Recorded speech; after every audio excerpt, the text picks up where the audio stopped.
Hello students. आज की हमारी इस वीडियो का टॉपिक है राज्य के संबंध में गांधी जी के विचार। समाज में राज्य के स्थान के संबंध में विभिन्न राजनीतिक विचारधाराओं में अत्यधिक मतभेद रहा है। गांधी जी राज्य के आलोचक थे। उनके अनुसार राज्य किसी नैतिक उद्देश्य की पूर्ति नहीं करता और वस्तुतः संगठित हिंसा का प्रतीक है। उनके अनुसार राज्य दमनकारी शक्ति के द्वारा व्यक्ति के आचरण पर नियंत्रण स्थापित करके मनुष्य की आत्मा का बलपूर्वक हनन करता है। राज्य की निंदा के प्रति गांधी जी का स्वर मिल जैसे नैतिकतावादी उपयोगितावादियों से भी अधिक उग्र है। मिल ने राज्य को एक अनिवार्य बुराई माना है, जबकि गांधी जी ने राज्य को बुराई भी माना है और अनावश्यक भी। गांधी जी ने इन तर्कों को भी अस्वीकार कर दिया कि राज्य लोक कल्याण का एक सार्थक और सक्षम माध्यम है। उनका मत है कि राज्य व्यक्ति पर बाध्यकारी नियंत्रणों के माध्यम से उनकी स्वतंत्र चेतना को प्रतिबिंबित कर देता है। उनके अनुसार व्यक्ति की अंतरात्मा पर भौतिक शक्ति के माध्यम से लगाए गए नियंत्रण उसका वास्तविक कल्याण कर ही नहीं सकते। गांधी जी आधुनिक राज्य की दमनकारी शक्ति संरचना का घोर विरोधी है। उनकी मान्यता है कि राज्य की संप्रभु शक्ति वस्तुतः हिंसा और पशु बल पर आधारित बाध्यकारिता का ही दूसरा नाम है। अतः मनुष्य पर उसकी अंतरात्मा के आदेशों की बजाय राज्य निर्मित विधि के नियंत्रण को लागू किया जाना व्यक्ति के आत्म साक्षात्कार के मार्ग में सबसे बड़ी बाधा है। गांधी जी द्वारा राज्य की सत्ता का विरोध किए जाने के प्रमुख रूप से निम्नलिखित कारण दिए जा सकते हैं। नंबर 1, दार्शनिक आधार पर राज्य का विरोध करते हुए गांधी जी का विचार है कि राज्य व्यक्ति के नैतिक विकास का मार्ग प्रशस्त नहीं करता। व्यक्ति का नैतिक विकास उसकी आंतरिक इच्छाओं और कामनाओं पर निर्भर है, लेकिन राज्य संगठन शक्ति पर आधारित होने के कारण व्यक्ति के केवल बाहरी कार्यों को ही प्रभावित कर सकता है। राज्य अनैतिक इसलिए है कि वह हमें सब कार्य अपनी इच्छा से नहीं बल्कि दंड के भय और कानून की स्थिति से बाधित करना चाहता है। नंबर 2, गांधी जी अहिंसा के पुजारी थे और उनका राज्य एक हिंसात्मक संगठन है। इस कारण भी उनके द्वारा राज्य का विरोध किया जाना स्वाभाविक है। तीसरा, राज्य का बढ़ता हुआ कार्यक्षेत्र व्यक्ति में स्वावलंबन और आत्मविश्वास के गुणों को विकसित नहीं होने देना और व्यक्ति के व्यक्तित्व का विकास अवरुद्ध हो जाता है। एक स्थान पर इस संबंध में वे लिखते हैं कि मैं राज्य की शक्तियों में वृद्धि को बड़े भय तथा शंका की दृष्टि से देखता हूँ, क्योंकि ऊपर से देखने पर शोषण को कम करते हुए राज्य एक अच्छा कार्य करता हुआ मालूम पड़ता है, किंतु व्यक्ति के व्यक्तित्व का विनाश कर वह मनुष्य जाति की सबसे अधिक हानि पहुंचाता है। हम ऐसे अनेक उदाहरण जानते हैं कि जहां मनुष्य के संरक्षक के रूप में कार्य किया है, किंतु ऐसा कोई उदाहरण नहीं है जहां राज्य का अस्तित्व वास्तव में दरिद्रों के कल्याण के लिए रहा हो। राज्य के प्रति अपने इसी दृष्टिकोण के कारण गांधी जी राज्य के कार्यक्षेत्र को कम से कम करने के पक्ष में थे। आगे लेते हैं, गांधी जी एक दार्शनिक अराजकतावादी। राज्य के संबंध में गांधी जी की विचारधारा अराजकतावादी दार्शनिक क्रोपटकिन और विशेष रूप से दार्शनिक अराजकतावादी टोल्स्टॉय के विचारों से प्रभावित है तथा गांधी जी को दार्शनिक अराजकतावादियों की श्रेणी में रखा जा सकता है।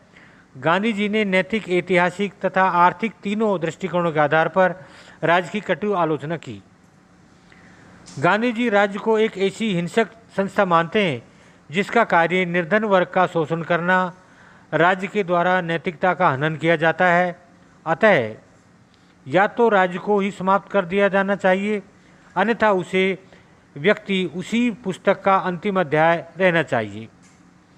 स्वयं गांधी जी के शब्दों में राज्य केंद्रित और संगठित रूप में हिंसा का प्रतिनिधित्व करता है। व्यक्ति एक सचेतन आत्मवान प्राणी है, किंतु राज्य एक ऐसा आत्महीन यंत्र है जिसे हिंसा से पृथक नहीं किया जा सकता, क्योंकि इसकी उत्पत्ति ही हिंसा से हुई है। सिद्धांत रूप में राज्य के अस्तित्व के विरुद्ध होने पर भी गांधी जी वर्तमान परिस्थितियों में राज्य को समाप्त करने के पक्ष में नहीं थे। उनका विचार था कि वर्तमान समय में मानव जीवन इतना पूर्ण नहीं है कि वह स्वयं संचालित हो सके, इसलिए समाज में राज्य और राजनीतिक शक्ति की आवश्यकता है। लेकिन इसके साथ साथ ही उसका विचार है कि राज्य का कार्यक्षेत्र न्यूनतम होना चाहिए। इस प्रकार गांधी जी के राज्य संबंधी विचारों को सैद्धांतिक दृष्टि से अराजकतावादी तथा व्यवहार में व्यक्तिवादी कहा जा सकता है। किंतु गांधी जी न तो क्रोपकिन और बामुकिन की तरह हिंसा के आधार पर राज्य को समाप्त करने के पक्ष में थे, और न ही उनका व्यक्तिवाद वह पाश्चात्य व्यक्तिवाद है जिसका परिणाम पूंजीवादी अर्थव्यवस्था की स्थापना करता हो। राज्य को एक आवश्यकता बुराई के रूप में स्वीकार करते हुए गांधी जी ने राज्य के प्रभाव और शक्ति को कम से कम करने का प्रयास किया, जिससे राज्य सत्ता के होते हुए भी व्यक्ति वास्तविक रूप में स्वतंत्रता प्राप्त कर सके। इस संबंध में गांधी जी के द्वारा 3 सुझाव दिए गए, जो इस प्रकार है। नंबर 1, सत्ता का विकेंद्रीकरण। नंबर 2, राज्य का कार्यक्षेत्र। नंबर 3, राज्य के प्रभुत्व के सिद्धांत का खंडन।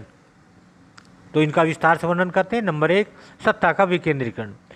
गांधी जी के द्वारा सर्वाधिक महत्वपूर्ण सुझाव राजनीतिक क्षेत्र में सत्ता के विकेंद्रीकरण का दिया गया है।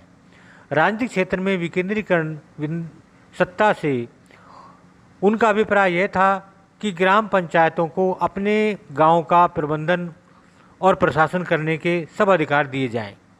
उनका कहना था कि सत्ता का केंद्रीकरण सदैव ही हानिकारक होता है।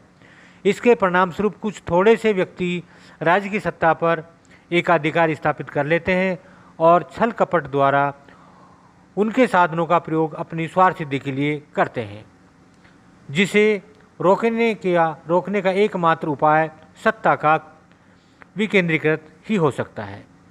राजनीतिक और आर्थिक दृष्टि से स्वावलंबी गांवों का चित्र उपस्थित करते हुए उन्होंने स्वयं लिखा कि मेरे ग्राम स्वराज्य आदर्श यह है कि प्रत्येक ग्राम का एक पूर्ण स्वराज्य हो या गणराज्य हो।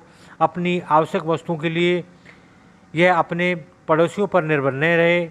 इस प्रकार प्रत्येक गांव का पहला काम होगा खाने के लिए अन्न और कपड़ों के लिए रुई की फसल उत्पन्न करना। गांव की अपनी नाट्यशाला, सार्वजनिक भवन और पाठशाला भी होनी चाहिए। प्रारंभिक शिक्षा अंतिम कक्षा तक अनिवार्य होगी। यथासंभव प्रत्येक कार्य सहकारिता के आधार पर किया जाएगा। गांव का शासन 5 व्यक्तियों की पंचायत द्वारा संचालित होगा।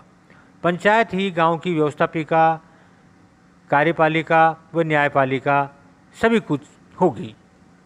दूसरा लेते हैं, राज्य का कार्यक्षेत्र न्यूनतम हो। राज्य सत्ता की बुराइयों को दूर करने के लिए उनका दूसरा सुझाव यह है कि राज्य का कार्यक्षेत्र न्यूनतम होना चाहिए। उनके द्वारा व्यक्ति के जीवन में कम से कम हस्तक्षेप किया जाना चाहिए। वे हेनरी डू थोरू के इस विचार से सहमत थे कि सर्वोत्तम सरकार वह है जो सबसे कम शासन करती है। उनका कहना था कि स्वराज्य का अर्थ यह है कि व्यक्ति को सरकार के नियंत्रण से स्वतंत्र होने का निरंतर प्रयास करना चाहिए, चाहे वह सरकार विदेशी हो चाहे राष्ट्रीय हो। तीसरा लेते हैं, राज्य के प्रभुत्व के सिद्धांत का खंडन करना। गांधी जी व्यक्ति और राज्य में व्यक्ति को साध्य और राज्य को साधन मात्र मानते थे और इस कारण उनके द्वारा राज्य के प्रभुत्व सिद्धांत का खंडन किया गया। वे हीगल या अन्य सार्वधिकारवादियों की इस बात को स्वीकार करने के लिए तैयार नहीं थे कि व्यक्ति राज्य की प्रत्येक आज्ञा माने। उनका कथन था कि राज्य जनता की भक्ति का हकदार तभी हो सकता है जबकि वह जनता के कल्याण की दिशा में आगे बढ़े और जनशक्ति पर आधारित हो। गांधी जी लिखते हैं कि राजभक्ति का कोई अपरिवर्तनशील सिद्धांत नहीं है, वह तो एक पारस्परिक आदान प्रदान है। इसलिए जैसे ही राज्य अपने कर्तव्यों से विमुख हो जाता है, जनता पर अन्याय और अत्याचार करने लगता है और ऐसे कानूनों का निर्माण करता है जो व्यक्ति के अंतःकरण के विरुद्ध हो, तो वह जनता की भक्ति प्राप्त करने का अधिकार खो बैठता है। ऐसी स्थिति में जनता का न केवल अधिकार बल्कि कर्तव्य हो जाता है कि उसके द्वारा राजसत्ता का विरोध किया जाए। तो ये गांधी जी के राज्य के संबंध में हमारे विचार थे।